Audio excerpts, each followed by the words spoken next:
پھر یہ روحیں پوچھتی ہیں کہ کیا ابھی وہ شخص تم لوگوں کے پاس نہیں پہنچا؟ وہ تو کب کا مر چکا تھا۔ تو اس پر وہ روحیں کہتی ہیں کہ پھر وہ تو جہنم میں گیا ہوگا۔ پیارے ناظرین کرام، ہمارے پیارے نبی کریم صلی اللہ علیہ وآلہ وسلم نے فرمایا تمہارے اعمال تمہارے ان رشتہ داروں اور خاندان والوں کے سامنے جو آخرت یعنی عالم برزخ میں ہیں پیش کیے جاتے ہیں۔ اگر نیک عمل ہوں تو وہ خوش ہوتے ہیں اور کہتے ہیں کہ اے اللہ، آپ کا فضل اور رحمت ہے، پس اپنی یہ نعمت اس پر پوری کیجیے اور پھر اس کو موت دیجیے۔ اور پھر اسی طرح ان پر گناہ گار شخص کا عمل بھی پیش کیا جاتا ہے تو وہ کہتے ہیں کہ اے اللہ، اس کے دل میں نیکی ڈال دے جو تیری رضا اور مغرب کا سبب ہو جائے۔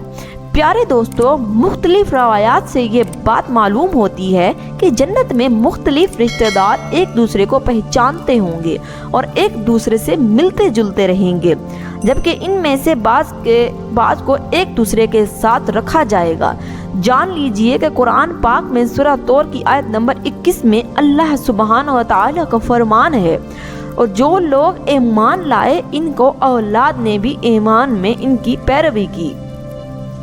تو ان کی اولاد کو ہم انہیں کے ساتھ شامل کر دیں گے اور ان کے عمل میں کسی چیز کی کمی نہیں کریں گے۔ اللہ اکبر کبیرہ۔ پیارے دوستو،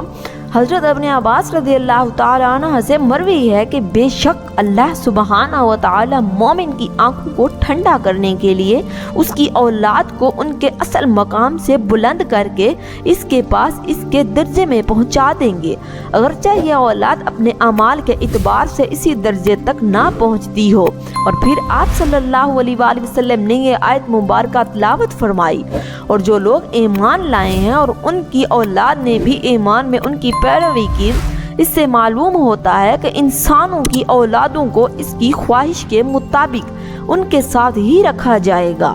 جو لوگ جنت میں جائیں گے تو یقیناً یہ وہ لوگ ہوں گے جنہوں نے اس دنیا میں رہتے ہوئے نیک اعمال کیے ہوں گے، جبکہ ایسے لوگ بھی ہوں گے کہ جنہوں نے گناہ کیے ہوں گے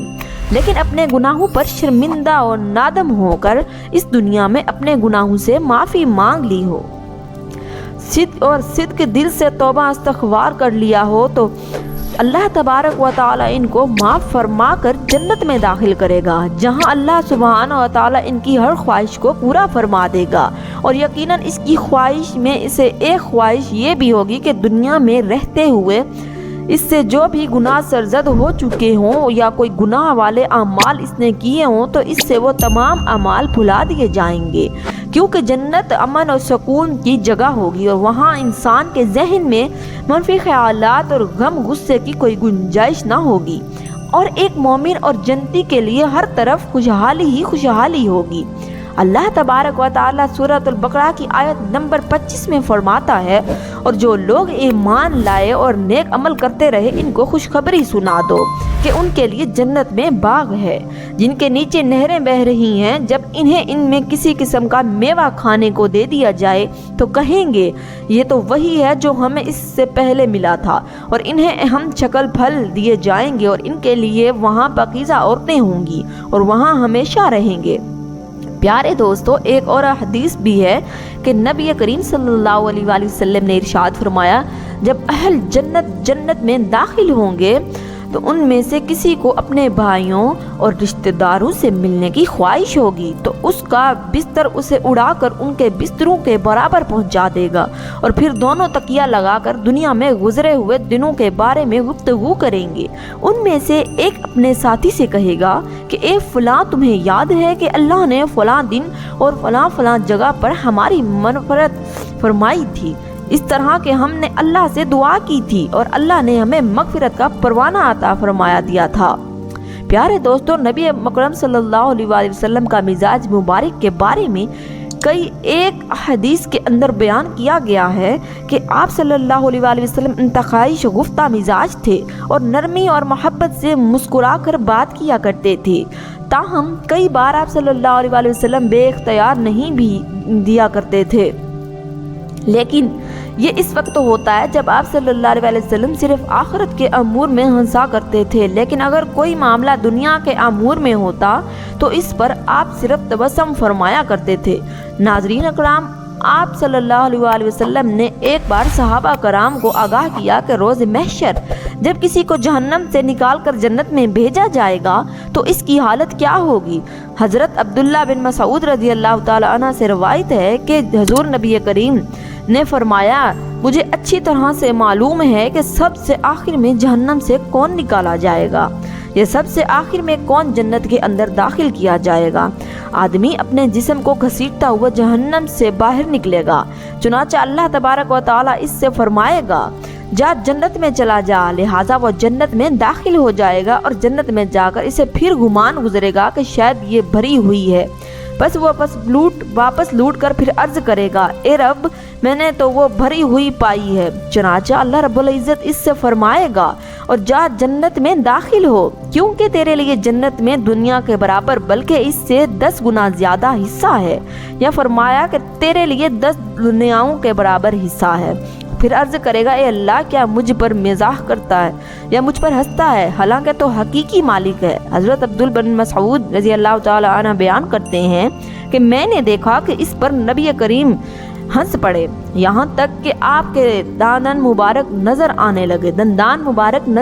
لگے۔ نبی کریم فرماتے ہیں، یہ اصل جنت کے سب سے کم درجہ والے شخص کا حال ہے۔ اللہ اکبر کبیرہ۔ پیارے دوستو، حضرت ابو سعید خدری رضی اللہ تعالی عنہ سے روایت ہے کہ نبی کریم نے ارشاد فرمایا،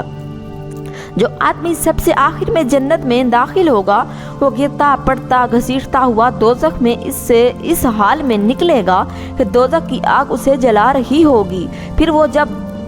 دوزخ سے نکل جائے گا تو پھر وہ دوزخ کی طرف پلٹ کر دیکھے گا اور دوزخ سے مخاطب ہو کر کہے گا، بڑی برکت ہے وہ ذات کے جس نے مجھے تجھ سے نجات دی، اور اللہ سبحانہ و تعالی نے مجھے وہ نعمت عطا فرمائی کہ اولین و آخرین میں سے کسی کو بھی وہ نعمت عطا نہیں فرمائی۔ پھر اس کے لیے ایک درخت بلند کیا جائے گا، وہ آدمی کہے گا، اے میرے پروردگار مجھے اس درخت کے قریب کر دیجئے تاکہ میں اس سے سایہ حاصل کر سکوں اور اس کے پہلو سے پانی پیوں۔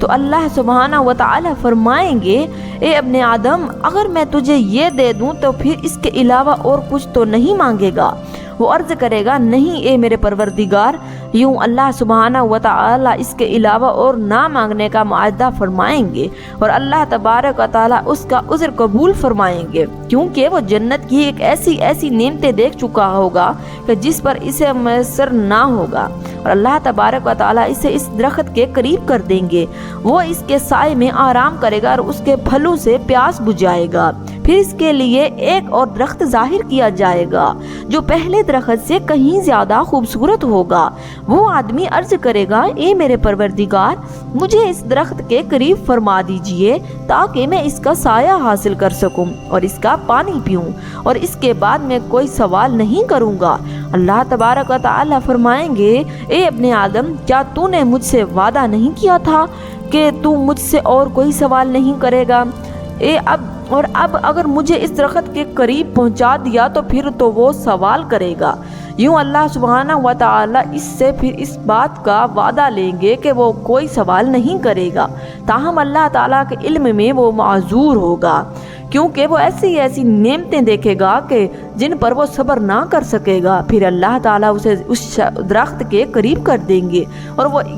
وہ اس کے سائے میں آرام کرے گا اور اس کا پانی پیے گا۔ پھر اسے جنت کے دروازے پر ایک درخت دکھایا جائے گا جو پہلے دونوں درختوں سے زیادہ خوبصورت ہوگا۔ وہ آدمی کہے گا، اے میرے رب مجھے اس درخت کے قریب فرما دیجئے تاکہ میں اس کے سائے میں آرام کروں اور پھر اس کے پھلوں کا رس پیوں اور اس کے علاوہ کوئی اور سوال نہیں کروں گا۔ پھر اللہ سبحانہ و تعالی اس آدمی سے فرمائیں گے، اے ابن آدم کیا تو نے مجھ سے یہ وعدہ نہیں کیا تھا کہ تو اس کے بعد کوئی سوال نہیں کرے گا؟ وہ عرض کرے گا، ہاں اے میرے پروردگار اب میں اس کے بعد اس کے علاوہ اور کوئی سوال نہیں کروں گا۔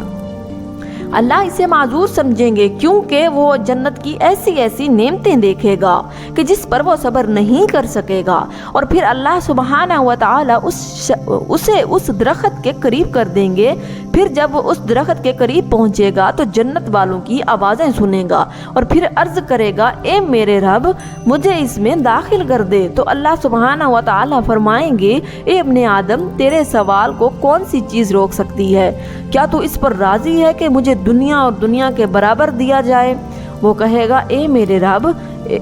العالمین تو مجھ سے مذاق کرتا ہے۔ پیارے دوستو، نبی کریم صلی اللہ علیہ وآلہ وسلم کی یہ حدیث بیان کر کے حضرت عبداللہ رضی اللہ تعالیٰ عنہ ہنس پڑے اور لوگوں سے فرمایا کہ تم مجھ سے کیوں نہیں پوچھتے کہ میں کیوں ہنسا؟ لوگوں نے پوچھا آپ کس وجہ سے ہنسے؟ فرمایا رسول صلی اللہ علیہ وآلہ وسلم اسی طرح ہنستے تھے۔ پھر فرمایا کہ رب العالمین کے ہنسنے کی وجہ سے جب وہ آدمی کہے گا کہ آپ رب العالمین ہونے کے باوجود مجھ سے مذاق فرما رہے ہیں تو اللہ فرمائے گا کہ میں تجھ سے مذاق نہیں کرتا مگر جو چاہتا ہوں کرنے پر قادر ہوں۔ یہ حدیث مبارکہ صحیح بخاری اور صحیح مسلم دونوں کے متفق علیہ حدیث ہے۔ اللہ تبارک و تعالیٰ سے دعا ہے کہ ہمیں اس دنیا میں ایسی نیک اعمال کرنے کی طاقت و توفیق عطا فرمائے کہ ہمارا ٹھکانہ جنت الفردوس میں جائے، آمین یا رب العالمین۔ چینل پر نئے آنے والے تمام دوستوں سے گزارش ہے کہ ہمارے چینل اردو ناول سٹوری کو سبسکرائب ضرور کر دیں اور ساتھ بیل آئیکن بھی پریس کر دیں تاکہ ہماری ڈیلی کی معلوماتی ویڈیو آپ تک بآسانی پہنچتی رہے۔